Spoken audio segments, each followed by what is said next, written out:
James Bond is a property ripe with possibilities for video games. A man who goes on several adventures in a wish fulfillment sort of world with lots of action, intrigue, and romance. Most of the games try hard to make you feel like you're taking part of a cinematic adventure, and some are better at this than others. That's usually my standard for measuring Bond games. How close does it come to making me feel like I'm Bond in a proper Bond film? Unfortunately, the Bond games were never a best-selling or critically beloved series, and so after 15 years or so of trying to match their biggest success, the Bond license was revoked, and we've not seen a game since 007 Legends in 2012. I'm hoping with the development of IO Interactive's new Bond game, and the long-awaited re-release of Goldeneye on the Nintendo Switch and the Xbox One, that there may yet be a future for the series. Despite it being just an alright franchise as far as the suits are concerned, several of the entries deliver some solid gaming experiences. We're going to go through the top 10 best James Bond games I've played. There may be some unpopular opinions here, but hey, that's pretty much par for the course with the Bond fandom, and thankfully I've found that we can usually be a civil bunch. Anyways, enough waffling. Let's look back at some of the best video game attempts to capture the feeling of actually being James Bond.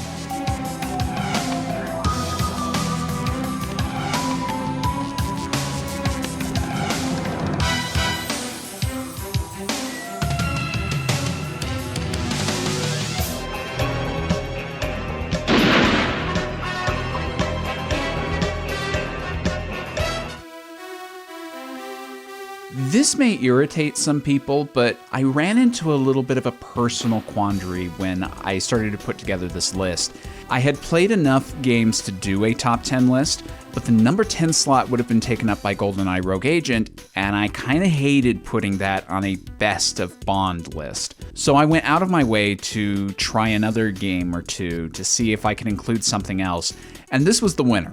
It's nicely pared down from the home console version and features a fair amount of variety to its gameplay. I really like that it didn't feel the need just to copy the main version's story, and that it shuffles around some characters and levels to fit its size. It's also nice not to have to worry about being terribly precise with the shooting. However, it ultimately just comes up to an average experience that's not really worth hunting down for your collection today. I find the stealth system to be a bit unwieldy. It's pretty easy to get killed, even on lower difficulties, and it's a bit too short. I'm glad I got to play it, and I do think it's a nice find, but I wouldn't recommend it to anyone other than Bond fans.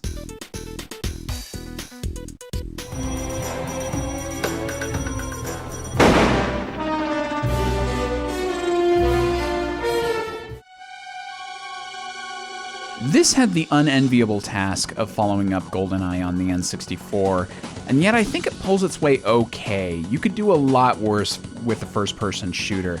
I'm not sure how unpopular this opinion is going to be, having this game down this low. Personally, the reason that I didn't go back to it all that much was because it requires a memory card, which not many N64 games did at the time, and so I never owned one.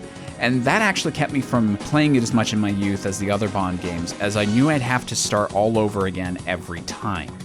I think the levels are alright. I really like the skiing one. There are certain scenarios like the London Underground that I think's great. I really appreciate that it's trying to tell a story with cinematics and voice acting, and the multiplayer is a fun time. You can set up some bots to fight alongside you or against you. However, I think it suffers from not having enough unique ideas of its own, and it has a hard time retaining the substance from the film in its story, which is a problem a few games share on this list. It's certainly not a bad game, and it's definitely worth a look from fans, but I think there are more worthy games of your time.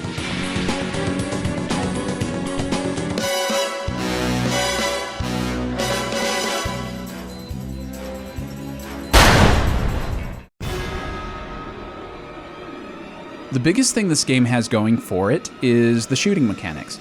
It's the best the series had ever achieved for my money. The first title from Activision, it makes sense to use a modified version of the Call of Duty engine and add in some cover mechanics. It just feels so silky smooth and really works well with the spy gameplay. Plus, this game features most of the main cast from Craig's first two films and has one of the best soundtracks from the series. However, The levels can be a bit on the short side. It feels like a missed opportunity not to have a couple of vehicle levels. I'll never forgive the game for not having local split-screen multiplayer, and it's a bit too easy. As with most video game tie-ins to films, the story lacks any depth and feels pretty rushed. I'm actually really glad they added in levels from Casino Royale because without them, this game would only be a couple of hours long at best. Plus, those are the better sequences anyways, except for the opera level. I really like the atmosphere here, and the sniper section I actually like. It's a fine start to Activision's run, but thankfully it would be improved upon in the next 2 releases.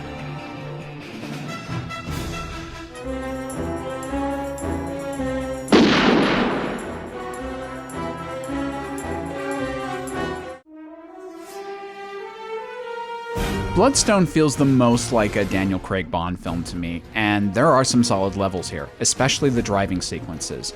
They inspire enough confidence in me that I think with some gadgets, we could have had the Bond game that 007 Racing was meant to be. It also features the best original song to a Bond game. I really like Joss Stone's character, together with Craig's Bond, and the fact that there's an original story here. However, that story is very thin, and that's my biggest complaint about this game. A little bit like Moonraker, it feels like we're just going on tenuous leads just so we can visit as many locations as possible. I feel very confused during my playthroughs, and whenever I try to engage with the story, it mostly feels a bit impenetrable, and I'm left scratching my head a bit. I think part of the problem is that the villains are really weak, bordering on non-existent, and that the overall plot seems convoluted. This deprives the game of some much-needed focus. I really do think that with another go or two, we could have gotten something truly wonderful from these creators, but poor sales and mixed critical reception shot that dream dead. What we have is an above-average third-person shooter with some Bond peppering, but nothing too dramatic. Word to the wise, I actually found that I got much more enjoyment out of the game by playing it on the harder difficulties, so keep that in mind if you want to try this one out.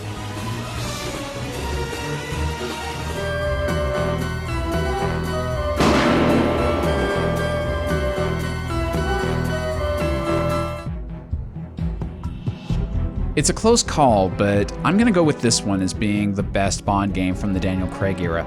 Goldeneye Reloaded does a fine job remaking the story of the film for the video game. It's not a remake of the N64 game, which is probably for the best, but it's a reimagining of the film to work with Daniel Craig's iteration of Bond. That frees it up to rearrange the events of the film as it sees fit, and present us with some really solid shooting action.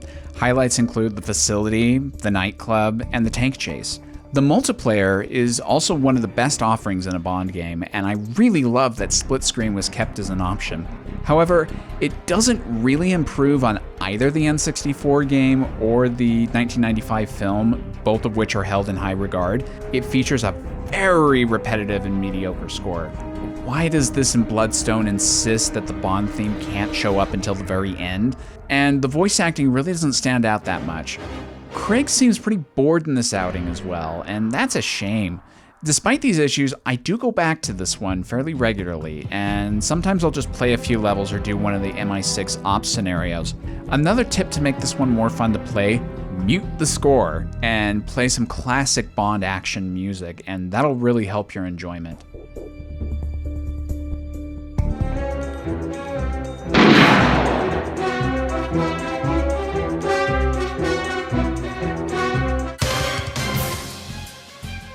Nightfire is the first time a video game properly captured a lot of the elements of a Bond film, and it feels like a wonderful treat for fans. While I wish that Brosnan had reprised the role here, the game overall feels like the standard that should have been used going forward with the series for first-person shooters. It does have a story, and while it's not quite as polished as some of the other games, it finds just the right balance not to be too intrusive on your fun. Favorite levels include Drake's Estate, Night Shift, and Phoenix Fire. This is also the best multiplayer offering outside of GoldenEye 64 for the series. However, it's a pretty short game. I've never quite liked how slow the movement speed is, and the villains feel pretty uninspired. I also really dislike the second half of the island infiltration level with the on-rails airplane shooting section. I find it's too easy to get pulverized by enemies, especially on the higher difficulties. That said, Nightfire is quite rightly regarded as one of the best Bond games, and I'm usually pretty excited to replay it whenever it comes up in my rotation.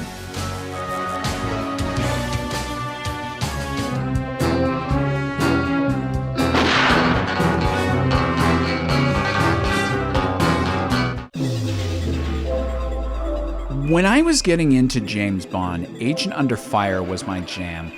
I loved how improved the shooting was from the N64 days. There was more of a story to tell. The vehicle levels were fantastic.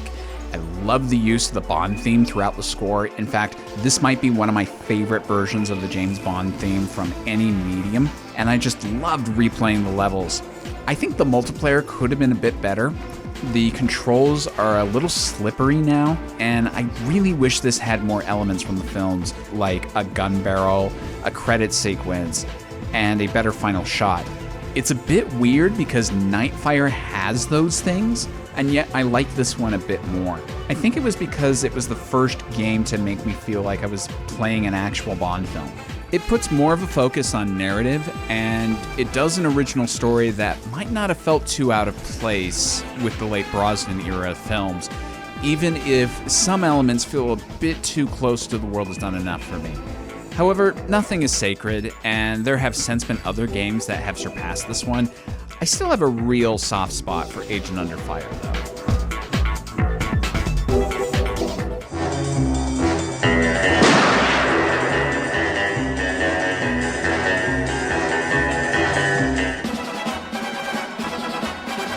This isn't my joke, but I feel like James Bond is the only video game franchise I can think of where fans long for the days when EA owned the property. During the period of 2000 to 2005, we got 5 incredibly solid games that are quite beloved within the Bond franchise. From Rushed with Love is one of the strangest games in the series, as EA wanted to continue to make Bond games, even though there was no current iteration of 007 on screen. The two ideas were play as a Bond villain and get a past Bond. Unlike Rogue Agent, Russia is a really great time. It fully takes advantage of being set in the Connery era and isn't afraid to add or modify to the story to work for the game. That's very much needed, as From Russia with Love is one of the least action-heavy films in the series. It did manage to give us one last Connery performance of the character, and that's the biggest reason I think this game needs to be preserved via re-release or remaster. It's certainly not a seamless performance, but it's quite incredible to have Connery back in the role, and it ended up being one of his last performances. I also love the score here. It has a very old-school John Barry, Michael Giacchino feel to it. The original levels are quite nice, and I think the game retains some of the magic from the film, even if it doesn't succeed every time. It's just a treat for Bond fans, and I think it deserves to be more noticed by the general public than it was at the time of its release.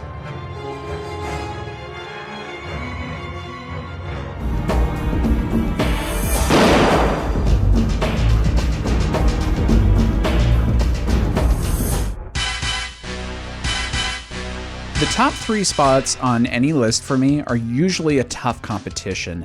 Unfortunately, Goldeneye lost the competition for the gold medal. I think that's for a few reasons. First, I don't think this game does a good job of retelling the Goldeneye story. It relies entirely on text-based mission briefings before the levels and written out conversations during the levels. I get that was partly based on the limitations of the technology at the time, but it does mean that other games feel more like proper Bond adventures than this one. Second, the controls are more suited for a stealthy experience, which is good, and that's how I replay most levels, but the game encourages you to speedrun the levels, and that requires more precise shooting, which can be annoying. I'm hoping this problem is remedied somewhat by the upcoming re-release, much how like Perfect Dark plays much better on an Xbox than it did on the N64. And finally, while the music is really excellent, does it bother anyone else just a little bit that most of the music is just remixes of the Bond theme? I personally think the Bond theme is the is like the seasoning on a good dish, and it should enhance the score and not be the only flavor you get coming out of it. However, these are just my personal gripes against the game. It's still a fantastic experience, and most of what everyone has said is correct. These are some of the most immensely replayable levels you're going to find in a video game. The simple multiplayer offering holds hours upon hours of fun. I love the bonus levels that are added in from the Roger Moore era, and I love the extra objectives that are added for the higher difficulty options, which is a feature that would resurface in a couple of later entries, like The World's Not Enough and Goldeneye Reloaded. It's still a classic in a lot of ways, and I await with eager breath the day when my Xbox shows that it's available for play once again.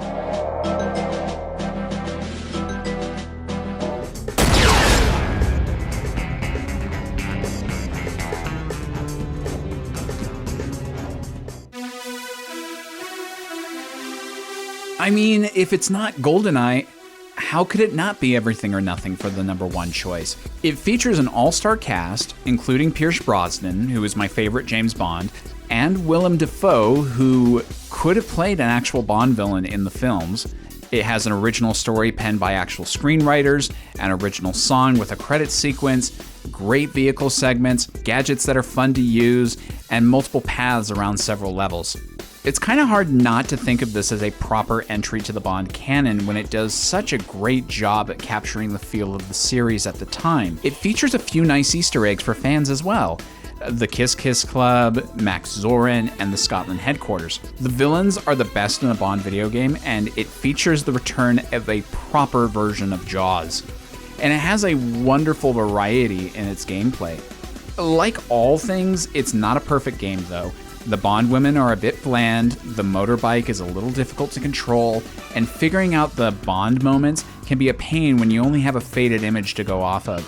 But the major issue I have here is its multiplayer. The co-op campaign really isn't all that great, and the isometric arena deathmatch strikes me as an odd choice.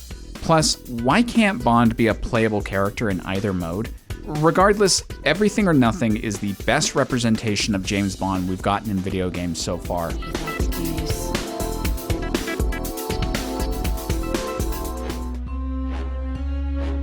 Despite all of these efforts, I think we're still waiting for the truly definitive Bond game. Goldeneye was essential for the development of video games, and I'm very grateful for its existence, but I think several other games do a better job at replicating various aspects of the character, like the megalomaniacal villains with their grandiose plots, gorgeous Bond women, the smooth and elegant version of the world that Bond inhabits, and the suave and debonair agent himself. Perhaps the most frustrating thing to me about Bond games is that they're all only available on their original consoles. Due, I suspect, to licensing issues and the average sales figure of each game, no Bond game is currently available on modern systems, with the exception of GoldenEye in the coming year. Even the solid backwards compatibility program for the Xbox One didn't include any of the 4 games available on the 360.